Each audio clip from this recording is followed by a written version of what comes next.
Okay, good morning. The Toronto Maple Leafs, here we go, have made it official and they've signed wingers Andreas Johnsson and Kasperi Kapanen. Now, Andreas Johnsson is a 24-year-old left winger. He was signed for 4 years for $3.4 million.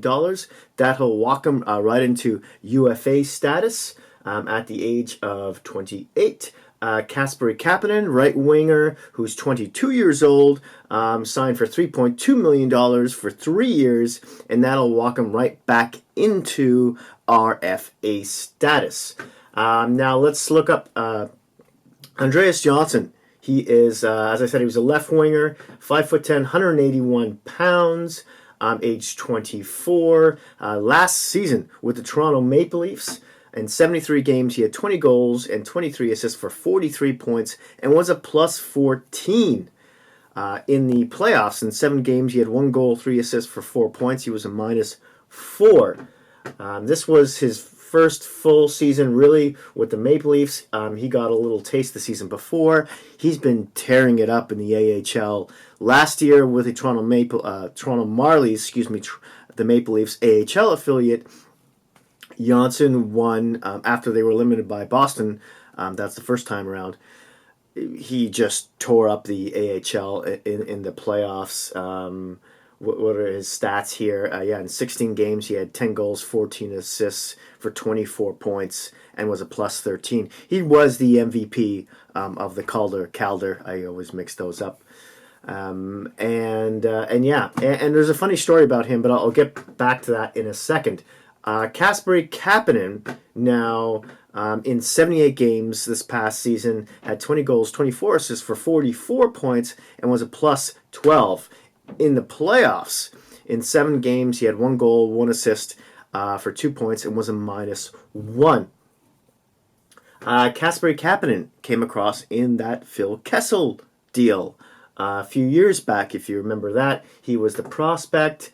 Now, he's had a cup of coffee with the Leafs a few times. The biggest one was in 2017-18, where he came up for like 38 games. He had 7 goals, 2 assists, and he was for 9 points. He was a minus 1. He's been playing with the AHL affiliate a lot as well, with a lot of success. He's probably he's the fastest guy in the Maple Leafs. Extremely speedy. He scores most of I want to say a lot of his goals by those over the head passes where he just outskates the defenseman to the puck. And gets these like little mini breakaways on the goaltender.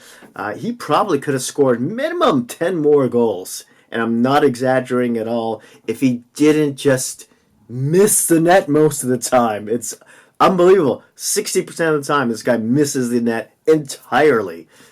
So that's something I'm hoping he's working on during the summer, because he could really probably easily score 30 goals.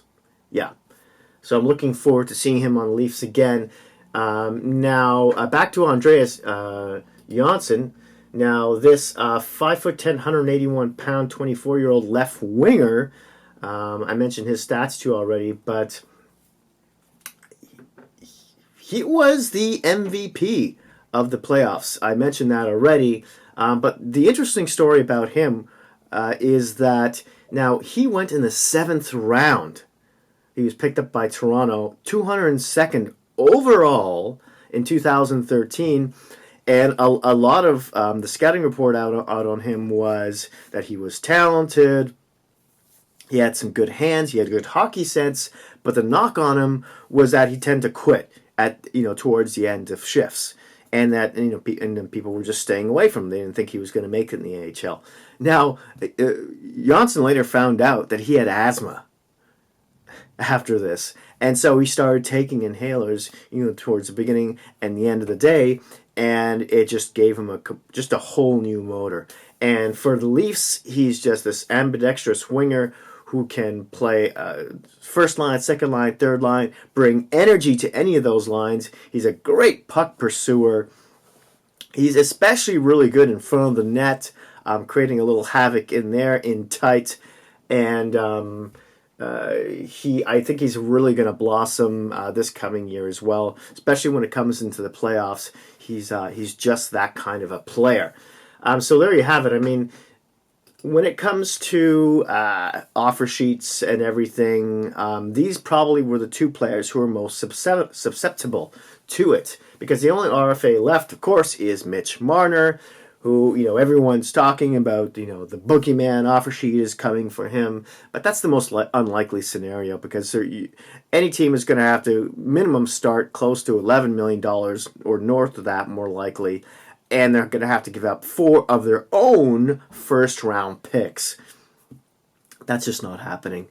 But it was the more likely scenario might have been with these lesser guys who kind of signed for really, team-friendly contracts. They probably, if they signed it for a longer term, or if it was any other team, they might have been able to get north of around $4.5+ million per season. So considering they signed them both for such great deals, was it 3.1, 3.2, and 3.4, it is just fantastic. It's a real score for Kyle Dubas. Now we just got to figure out this whole Mitch Marner thing, which the new rumor on the market is that he may get 2 years at $8 million, which I still think is really rich for a bridge deal. But that's just me. Now, so there's no more RFAs after that. There are some UFAs left. There's Tyler Ennis, who played on Toronto's fourth line last year and had a little bit of time on the third line as well. He actually did quite well, and he was the reclamation project for the Leafs. And in 51 games, he had 12 goals and 6 assists for 18 points, and was a -6. 12 goals on the fourth line is pretty decent. I can see him easily putting up 20 with more, a little bit more ice time on a third line duties. So he probably will be poached by another team this offseason. I mean, he only made $650,000 with the Leafs. And then there's the defense, which is complete, utter disarray. Ron Hainsey, who's 38 years old, was I want to say the top 5 in plus minus last year. And he plays right defense, but he's a left shot who plays right defense. Usually plays with Morgan Riley, which is probably why the Leafs won't re-sign him, because he's more apt to be playing, third pairing duties. He's a fantastic third pairing, even a decent second pairing guy. And he did play well on the first, but you can't have Ron Hainsey on your first pairing. What does that say about your defense? It's pretty thin. So, and then there's Igor Ozhiganov. He's already back in the KHL. He was sort of a failed experiment at right defense there. Martin Marincin, hopefully he's not coming back. I'm pretty sure he's not. He's a left shot defenseman, 27-year-old. And then, of course, there's Jake Gardner, who's been rumored to be signing with a few different teams, Montreal, Vancouver, for instance. He's 28, and there's talk he's been asking for $7 million plus a season. That's way too rich for the Leafs, and I don't think they would be paying that for him anyways. If he did stay, it would be at a tremendous discount. And there you have it. There was also a signing of Mike Hutchinson yesterday by the Toronto Maple Leafs for a base. I believe it was about $700,000. I want to say, yep, at 29 years old. So there's some question there if they're going to trade Garrett Sparks, because he signed with the Leafs for 1 more year as the backup at $750,000. Which one of these guys is going to play? That'll be interesting. In any case, there you have it. I would love to hear what you have to think about these signings down in the comment section down below. Please don't forget to hit like and subscribe, and I'll see you soon.